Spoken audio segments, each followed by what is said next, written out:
السلام عليكم ورحمة الله وبركاته. النهارده يا جماعة جايب لكم شقة في حسن محمد، موقعها ممتاز، شقة جميلة. ده عداد الكهرباء الخاص بيها. نخش كده هنا، ده باب مصفح. خش في الجنب اليمين، ده موجود عندي الريسبشن، البلكونة على الشارع.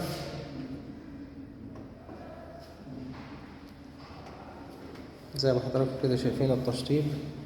هنجيب لكم كمان الشارع.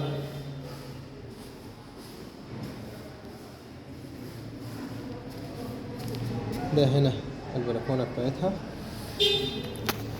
ده الشارع. هنا ده شارع جديد اللي هو متفرع من فيصل حسن محمد، وده شارع العشرين التاني.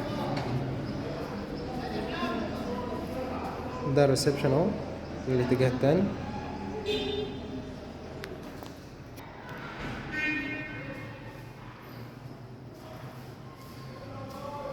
طبعا ناس كتيرة بتعمل الطابلوهات دي، اللي هي بتحط فيها طابلوهات صور 3D، بيبقى شكلها جميل.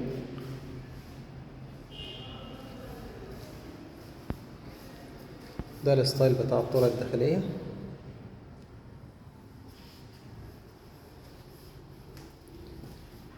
ده موجود عندي هنا المطبخ،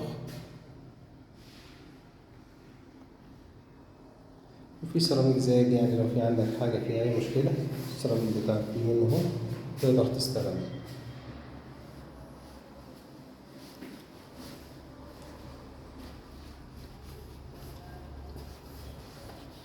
ده الحمام الرئيسي، في صرف للغسالة.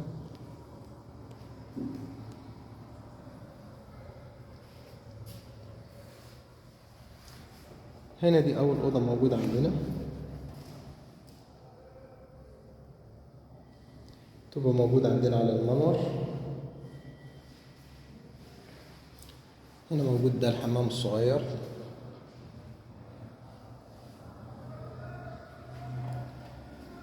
ده هنا الأوضة التانية.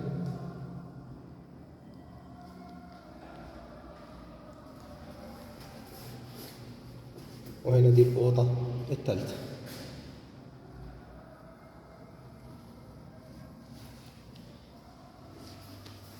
وده نظام بلكونة جيب على المنور. المنور بتاعها زي ما حضراتكم كده شايفين مساحته كويسة خالص.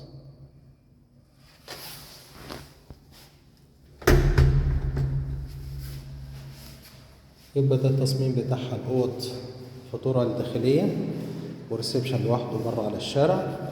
الشقة موقعها كويس وقريبة جدا لفيصل. السعر بتاعها كمان ممتاز. السعر والتفاصيل هتلاقوهم أسفل الفيديو في المواصفات تحت الفيديو على طول. ده التصميم زي ما حضراتكم كده شايفين. والسلام عليكم ورحمة الله وبركاته.